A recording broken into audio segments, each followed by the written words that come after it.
Hello. Welcome to Dog Food with Katherine Abel, telling stories about dogs that feed the mind and spirit. Today's story is No Matter What. Clyde is laughing out loud in his head. He's laughing so hard that if he were laughing out loud, someone might ask him to tone it down or say, "Hey, what's so hilarious?" When the laughter started dying down so he could breathe and talk at the same time, he'd tell that person, "A dog, man, the things a dog can do for you. It's just too much." Maybe the person would interpret this statement as all the ways a dog enhances your life. For a person who has no disabilities, the list is still mighty long. Guard your property, be your buddy, fascinating to watch. Conversation opener, total relief from selfishness, car riding buddy, walking buddy, sofa, bed buddy, breakfast, lunch, snack, dinner companion, secret therapist, and all around enhancer of life and everyday living. What dogs can do for the disabled would fill more than 10 books, and Clyde Shannon is not disabled, except financially. But that's an active choice he makes every minute by refusing to get a job or help someone for fast cash. The source of his raucous head laughter is sitting right next to him, well, on the other side of the Tiger Brindle pit bull sitting on the console between the well-worn black pleather bucket seats of the silver subcompact car. It's a gray-headed, middle-aged woman driving him to his current stay place. When he said where he needed a ride to, her facial expression of helpfulness faltered for a second. He'll give her that. It only faltered for a second. But the look on her face when he named his actual destination an hour away, now that was hilarious. He cannot stop laughing out loud in his head. He'd tell anybody, or he used to when he could be understood, "Get a dog," which now sounds like murmur-namitid. Get a dog and wait. The opportunities will come flying to you. For example, he and Donner got stuck in West Monroe last night and had been forced to walk back to Ruston when Donner up and decided he wasn't going to walk anymore. So he just up and laid down on the grass on the side of the highway. Clyde had picked him up and carried him as far as he could, but Donner weighed around 40 pounds, and carrying 40 pounds plus his 20-pound backpack plus a quadruple-lined plastic grocery store bag filled with goodies in 100-degree weather is tough walking. He couldn't do it for very long. And then Donner's legs just gave out on him, or he refused to walk. He was standing there looking at him when the sheriff's deputy pulled alongside to investigate. Clyde had successfully explained his dilemma when the lady in the silver subcompact saw Donner and immediately pulled over to ask how she could help. Maybe he hadn't been completely truthful to the deputy, but what difference would the truth have made? What good would it have done to tell him he'd gotten into a loud verbal altercation with his host, who were paying for the 24-ounce cans of Casa Modelo beer he could not stop drinking? They also paid for the crawfish, potatoes, and corn on the cob. He'd made no offer to pay for anything. When he noticed Donner chowing down on the discarded crawfish shells, he'd remarked they ought to pay him something for cleaning up after everyone. He'd made the remark with his mouth full of delicious free food, but his hostess, who was his full-blooded sister, had understood every single word. She'd raised her voice, saying something about her feeding him and his filthy, stinking dog, and that he was nothing but a lazy freeloader and he could carry his sorry self any time he wanted. His niece, who was in her last year of nursing school and working 2 part-time jobs, offered to pay for proper food and a proper bath for Donner. But when she started asking him if he was on flea tick medication and heartworm prevention, he'd drawn the line. He ate the last bite of his 3rd cob of corn, wiped his hands and mouth, and then yelled at all of them to stay out of his business, that he could feed that dog whatever he wanted. Matter of fact, he hardly ever fed him. He's a dog and can find his own food. With the sun beating down on his back, on Donner's back, and on the already broiling blacktop surface like fire-stoked spatulas, he goes over the argument in his head and wishes there'd been a fist fight. Wait. No, he doesn't. His sister has always been physically stronger than he. That was a bad idea, especially now at 62 years of age and his joints starting to ache more and more. He didn't always sound like he couldn't talk. Arrogance and pride had made him fluent in his own unique language of gibberish. It started one night 4 years ago. He and the dog had been together for a year. He named him Dollar because he soon discovered people would give him money if he asked for the dog. Sometimes he didn't even have to ask. 4 years ago, he was heroically drunk on free Casa Modelo beer, and he may or may not have had a seizure or a stroke. All he knew was that when he woke up, he couldn't speak properly. His words came out in a jumble and were mashed together like wet mimosa leaves. And he couldn't unjumble them no matter how hard he tried. Initially, it frightened the daylights out of him. The only one who seemed to be able to understand him was Dollar, who soon became Donner because he could no longer pronounce the letter L. But this proved to be another source of hilarity for him. In his head, he was saying Dollar, but out loud, people thought he was saying Donner. It cracked him up and made him have even more contempt for people. They were so stupid. Yesterday, somebody gave him $25 because they felt sorry for him, thinking him to be a mentally deficient idiot with a dog. Who's got $25 in his pocket for doing absolutely nothing but standing outside on the road with 4 plastic grocery bags filled with clothes and canned beans? And, of course, Donner. He's always been a moneymaker, that dog. Here he is, 62 years old, and he's never had to work a day in his life. Who's a mentally deficient idiot? When the lady drops him off in Ruston, she asks if she can take a video of his dog. He says sure, and then suddenly feels like maybe she's getting proof of animal neglect. He tells her in unintelligible gibberish that he takes care of his dog, completely ignoring her white shirt covered in black dirt from Donner when she lifted him into her car. How could he lift him when his hands were full of plastic bags filled with canned soup, new shoes, new underwear, new shirts, new socks, and a 5-pound bag of jasmine rice? Not to mention a 20-pound backpack filled with warm cans of 24-ounce Casa Modelo beer. Man's got to eat, don't he? Man needs to relax, don't he? He can't help but start laughing in his head again when he said yes to her offer of lunch and food for Donner. She gave him a $20 bill with which he'd purchased 2 Mountain Dews, a packet of nabs, and nothing for his dog. He also kept the change. She didn't ask for it, so why not? He might have stolen her wallet when she wasn't looking. But that chunky Tiger Brindle pit bull never took her eyes away from him the whole ride.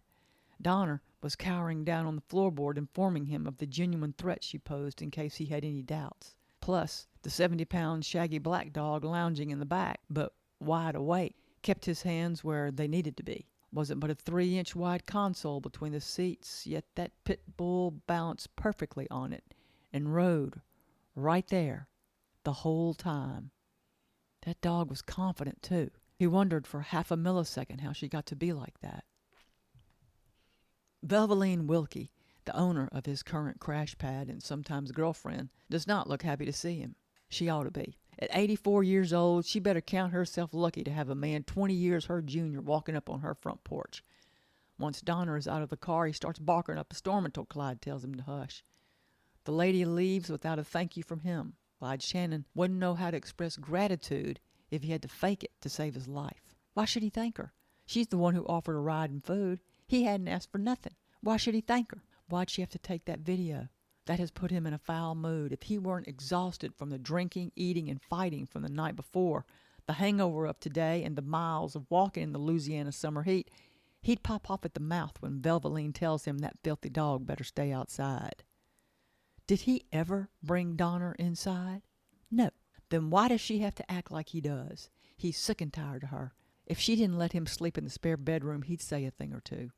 If he weren't so tired and had a sure thing backup plan, he will definitely not be sharing the 5-pound bag of jasmine rice with her. Not after she said that. He says every rude word of this out loud, but she doesn't understand anything. Nobody does, except Donner. When Clyde looks over at him, he could swear he's grinning at him. Good boy, he says. Pertinker is what it sounds like. But Donner understands every mashed together word. The man isn't much, but it's who he's got. He never hits him, never yells at him, never bathes him, rarely feeds him, though when he's completely sure no one can see him, he pets him and hugs him. Neither one of them is much, but they're all the other has, and it'll have to do. When Clyde walks out onto the front porch the next day in his new underwear and no shirt at 1:30 in the afternoon, The sun is high in the sky. It's hot. Velveline has the ceiling fan turned on, but all it does is push around steamy, hot air. If he attempts to adjust the setting on one of the window units, she'll throw something at him. So here he is on the porch in the broiling heat and fresh, clean air. He waves at one of the neighbors who ignores him. The neighbor who accused him of cheating last night at cards, yet failed to definitively prove it. Of course he was cheating. How's he supposed to get anything done in his life if he doesn't cheat? No sign of Donner, which is not unusual. He might be under the mobile home sleeping or off hunting up a meal. He knows he's on his own for that. He's got enough on his hands hunting up his own food. He sure doesn't have time to think about food for his dog. Speaking of which, maybe he will share some of the jasmine rice with Velveline, after all, seeing as how she made that big pot of beans and sausage. 5 days later, Clyde is trying to convince himself that he doesn't care, that he's not frantic with worry, that he's not afraid, that he has no idea where Donner is. He hasn't seen his dog in 5 days, and until this second, his pride would not allow him to go find him. At this second, he's only aware of his feelings and state of mind. It won't strike him to think about Donner and his state of being until Alpha Pierpoint loses her temper and tells him what he ought to be thinking about, that finally, though with snail-like slowness, he finally does start thinking like he ought to. Miss Alpha, have you seen my dog? I can't understand a word you're saying. That splendid new language you concocted is only understood by that filthy dog who follows you everywhere. Go ask him whatever it is you're saying. That poor dog. Where is he? Gone looking for somebody who'll feed him and care for him properly?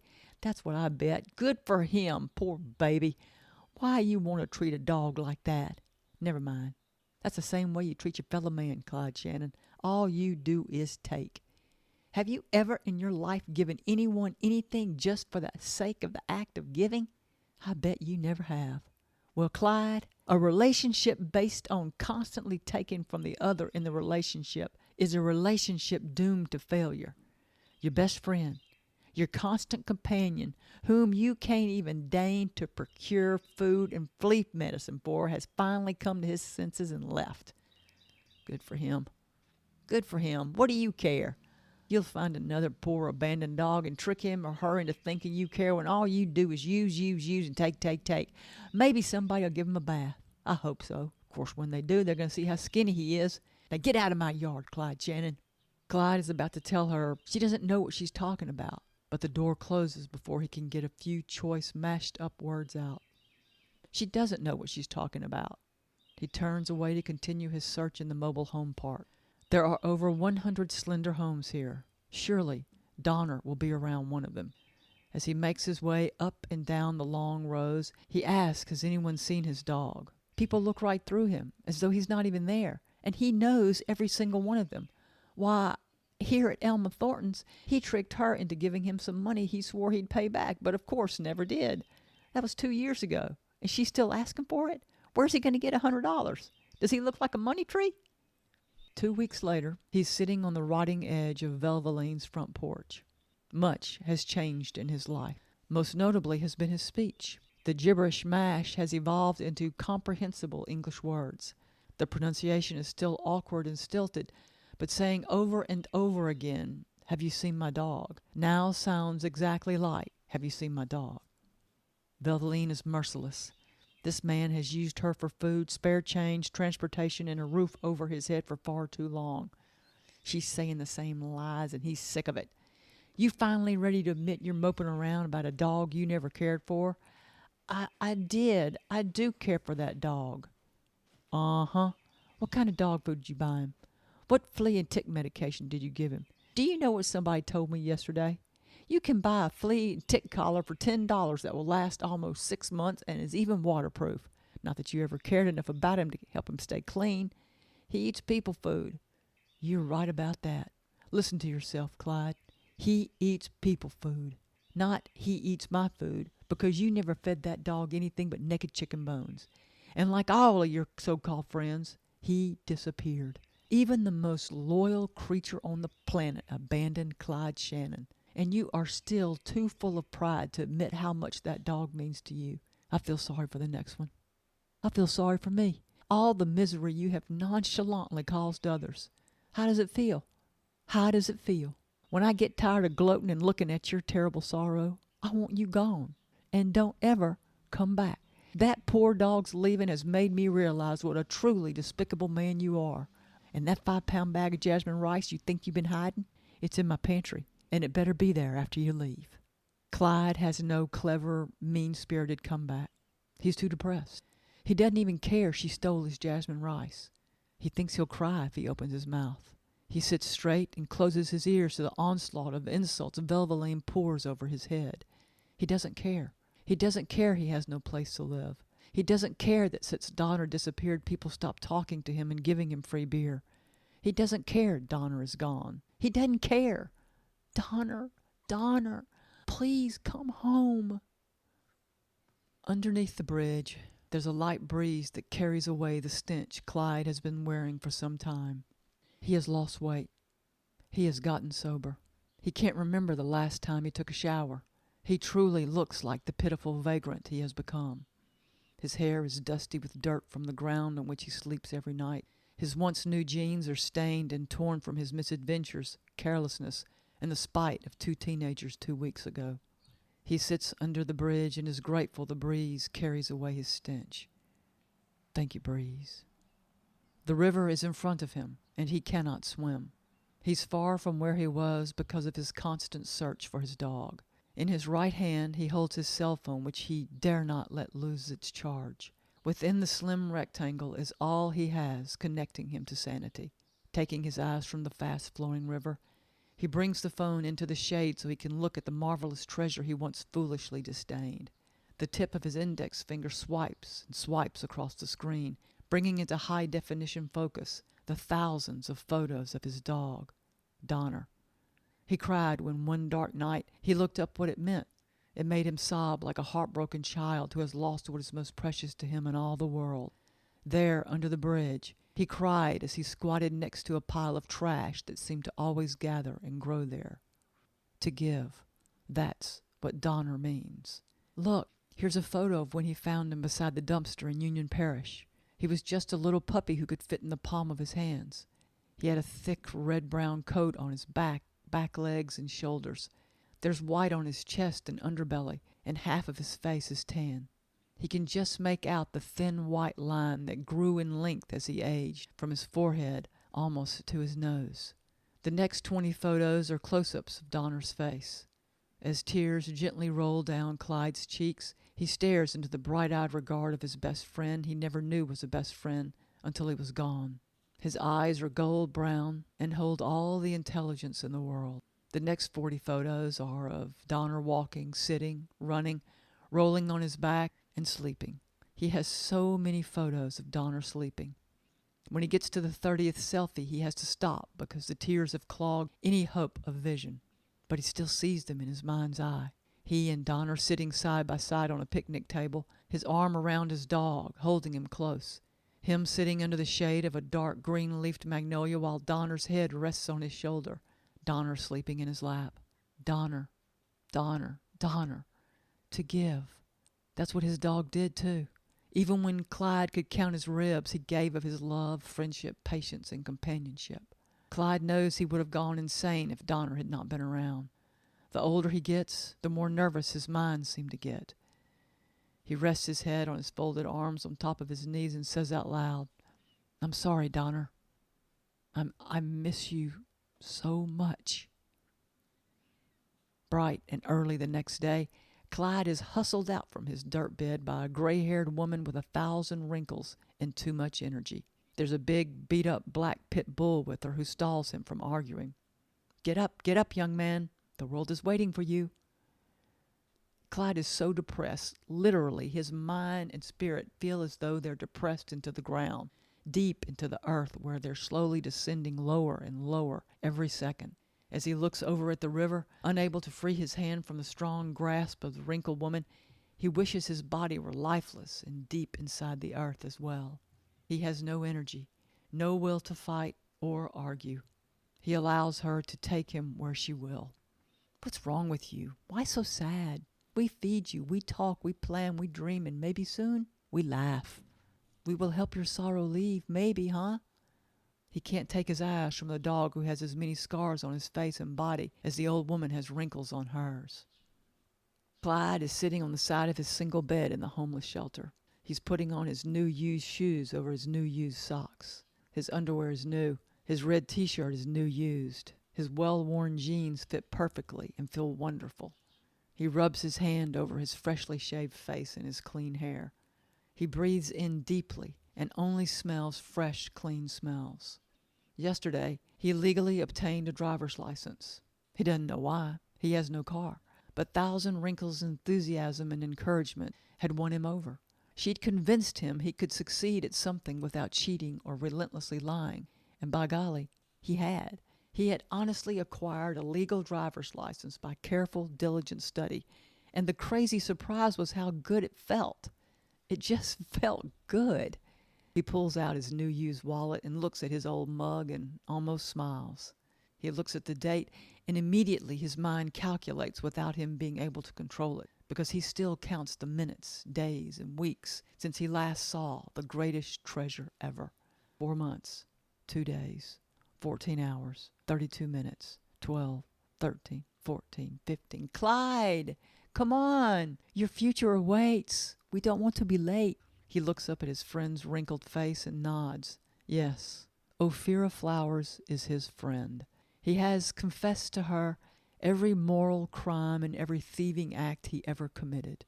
He told her all about Donner, the way he treated him, neglected him, selfishly used him, and as he cried on her shoulder, he finally admitted to a profound love for the dog who left him, whom he never deserved. Ophira had held him close and let him cry until he made himself sick. Then, over the course of time, employing endless patience and compassion, she'd coaxed him back to the land of the living, and maybe even a future. A new taxi company started up in town that will only run small deliveries. The owner, some vastly wealthy Indian man, has purchased 40 tiny electric cars, and he's looking for drivers with spotless driving records. Well aware he has no work ethic, Clyde realizes he can't go back to living the way he did. It was irresponsible and reprehensively self-consumed. His dog left him because of it. Before the shame envelops him again, he stands up and tries to smile for Ophira, but can't quite consummate the act. She nods her approval, her support, her hope, her faith, and her love at him before she turns away to lead him into who knows what. Anything's better than going backwards or standing still. He follows them down the hall, Ophira and her beat-up black pit bull. This dog, Beauty, she calls him, and means it every time she says it, has done a lot for Clyde. His story is an old story in the South, seen and told way too many times. He has never asked her about him because he already knows. He even saw it one time. It did nothing but turn his back because he couldn't bear to watch it. He has never tried to pet Beauty, not because Beauty won't let him. Beauty loves everyone in spite of what humans forced him to endure. He doesn't pet Beauty, though he aches to do so, because he thinks he's not worthy. And truth be told, he's probably right. Then again, honestly, who is worthy to pet a dog? Clyde likes watching him, and especially how Ophira cares for him, the respectful manner in which she treats him, as though he were the most valuable, most precious gift in her life. He gets it now. He totally gets it now. Before he closes the van door, Ophira tells him she'll be waiting right here, and that he can do this. Clyde doubts he can do anything except drive, because he possesses proof that he successfully passed the test. But he keeps his mouth shut and hopes the feeble nod he gives her before he closes the door somehow communicates a teeny tiny portion of what her profound nods manage to convey. He opens the door again, leans forward, and says, "Thank you, Ophira." "You are ever so welcome, Clyde Shannon. Beauty loves you. And I love Beauty. He knows. Go get a job." Now Clyde is smiling as he rings the elaborate doorbell next to the giant wood double doors of the mansion's entrance. A voice confirms his identity and the reason for his presence. He hears a click, and one of the doors is opened by a young woman who has poise, intelligence, and passion in every move she makes. "Welcome, Mr. Shannon. My name is Ramona. Please follow me this way. My father is on the patio outside and would like for you to join him there." Clyde follows her through opulence he barely notices. He wants to have a job, but is plagued by doubts of his ability to show up for work every day. He has never shown up for anything except the constant replenishment of his own needs and wants. He's almost 63 years old. Is it too late? Ramona slides back the huge sliding glass door and indicates a chair near a man who's talking on the phone. "Father, Mr. Shannon is here." Clyde is turning to thank her when from the corner of his eye he sees a red-brown blur bolt from the side of the house. He jerks his head to the left to follow the trajectory of the blur, and before he can stop himself, he's racing across the vast stone patio like a 20-year-old fool. But he knows. Ramona cries out and steps back in alarm, and her father, who turned at her cry, stands abruptly when he sees her expression, and the tall, older man running clumsily toward the yard and the dog. He's about to call security when he hears Mr. Shannon shout in a breaking voice, "Donner!" His finger pauses when he watches the dog turn and then run with wild, joyous abandon toward Clyde, who's on his knees with his arms stretched out as far as they can reach. Mr. Azad and his daughter watch in astonishment as Mickey runs faster than they've ever seen towards someone who can only be the one he loves. Ramona and her father watch as Clyde unashamedly hugs and kisses and pets and cries like a baby as the two who were meant to be together are reunited. She takes her father's hand and pulls him toward the happy reunion, but not before each wipes away suspicious moisture from damp eyes. Clyde has his face buried in Donner's neck, while Donner has tucked his head close to Clyde's. He doesn't care that his face is covered in tears. He doesn't care that he has probably blown his chance at a job. He only cares that this wonderful, this extraordinary, this exquisite being and partner is once again in his life. He looks up at them and says what he feels in the entirety of his slowly healing heart. Thank you, thank you, thank you, thank you, thank you, thank you. Donner, Donner, Donner. Curled up next to him in the passenger seat is a sleeping beauty. Yes, sir, that's what he is, a sleeping beauty. Clyde reaches over, hardly any distance in the tiny electric car, and rubs his best buddy's head and back. He feels marvelous. He looks marvelous, too. And if Clyde Shannon has anything to do with it, which he most definitely does, Donner will look and feel like this for the rest of his life. Ramona Azad had asked no questions. Mickey Donner told her every truth she needed to know. The insane thing was that this lady had apologized to him for kidnapping his dog. She'd explained she'd seen him wandering down the side of the road. He had no collar, and he was so thin and dirty. She'd coaxed him into her car and brought him home, as she did for the many criminally neglected strays she saw trotting alongside busy highways. She'd bathed him, defleed him, treated him for heartworms, and proceeded to fatten him up. She was scheduled to take him to a local rescue in 2 days so that he could go north. As she told her story, Clyde sat on the green lawn with Donner happily in his lap and listened carefully to every single word. The mention of his lack of a collar, he noticed he now wore a red one with a silver bone-shaped tag that had his name and phone number engraved upon it. If he were a white man, they would have seen his face turn bright red, but his dark black skin hid his humiliation and embarrassment well. He wisely kept his mouth shut. If he said one word about his past, and the disgusting past to which he'd subjected Donner, he feared his new life would fall apart like a wet cube of sugar. So he kept his mouth shut and his hands on his dog. When he walked out of the mansion with Donner securely in his arms, he turned, and with every single ounce of sincerity he possessed, he said thank you. And slowly, a miracle began to unfold. Instead of a life filled with empty, self-serving manipulation and zero regard for the feelings or needs of others, his life slowly but most decidedly and convincingly began to be filled with gratitude. To be thankful is to be aware. It's only when gratitude settles herself into a life that life can really begin. Inevitably, the byproducts of gratitude will soon invade this life. Kindness, generosity, trust. And a gentler outlook will pervade all thoughts and actions. As he pets the dog, who is more to him than a dog, he's grateful Ophira came barreling into his life and taught him how dogs are supposed to be treated. When she didn't realize he was watching her with Beauty, he would observe how Beauty was with her and how she was with Beauty. He saw how she accorded much respect and loving care to that horribly battle-scarred dog as though he were a prince on earth. It did not diminish her in his estimation at all, quite the opposite, in fact. He esteemed her even more for the mature dignity with which she regarded Beauty and everyone who came into her life, by chance or like him, by firm invite. He's grateful to Ramona for kidnapping Donner, for if she had not, he would have never learned what Donner is supposed to look like. He pets him now and is yet again impressed by the beauty of his coat. He can tell Donner likes being clean, and he likes a full belly on a daily basis. Donner, his dog. Donner, his dog whom he loves and is no longer reticent in showing his affection anywhere, anytime.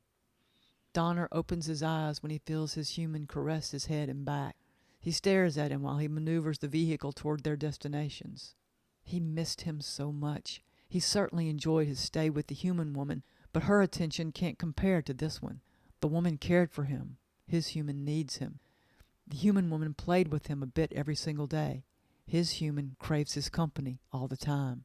The human woman bathed him and eliminated the mysterious source of the stings and itching. His human walks him every single day, and when he bathes him, he can tell he enjoys it just as much as he does. Why else would he smile into his eyes and ceaselessly mutter soft, kind words? He likes where they live, too. It's little, but they don't need much. A bed, a kitchen, a bathroom, room for 2 recliners, and an elevated bed for him. He even has his own door inside his human's door. He loves sleeping inside every night. Though when it rains, he'll go sit outside on the little attached deck out back because he always liked the refreshing feel of it. When he looks back, he'll see his human standing in front of the window next to the door, calmly watching him. His human has changed, and he can tell that he likes it. He smiles more, and he doesn't talk to himself like he used to. Maybe because he has people who come over to drink hot black water in thick white mugs and eat pie or cake his human will offer on clean blue plates. The peace his human is enjoyed by Donner as well. He sighs deeply, content to be curled up on a seat beside the one who truly wants him. Donner likes the changes, but no matter what, he always has, and he always will, love the man, no matter what. Clyde puts his hand back on the wheel and sighs deeply. He doesn't know how long this new life will last. He's trying his best to get used to a routine. Maybe he'll grow into it, and one day it'll fit him. He hadn't lied to anyone in 2 weeks. He hasn't tried to play anyone in he doesn't know how long. It's weird he's thinking this. But to have the privilege of the company of such a beautiful and smart being who wants to be with his sorry self every minute of every day, somehow Clyde thinks to continue to lie, cheat, and manipulate his way through life would dishonor Donner. He may only be just a minute from his ignoble past, but it feels like it's on another planet. Who was he? Why was he? How did that happen when this could have been happening? When he stops at the stop sign, he looks over at Donner and finds Donner looking up at him. There's no traffic, so the stop can last as long as it needs to. 2 gentlemen look each other in the eyes, and so much wordless information passes between them that unites, restores, reinvigorates, and refines. 2 gentlemen buddies, together forever in more ways than one. Clyde nods slowly, and Donner accepts the silent affirmation. A promise, a bond, a new and beautiful way of shared living and existence. Donner blinks at Clyde, then closes his eyes to go back to relaxed dozing. He heard loud and clear what he said without words, that they're going to be together forever, no matter what. Thank you so much for being here today and listening to No Matter What with Clyde and Donner. I appreciate you. This has been Dog Food with Katherine Abel.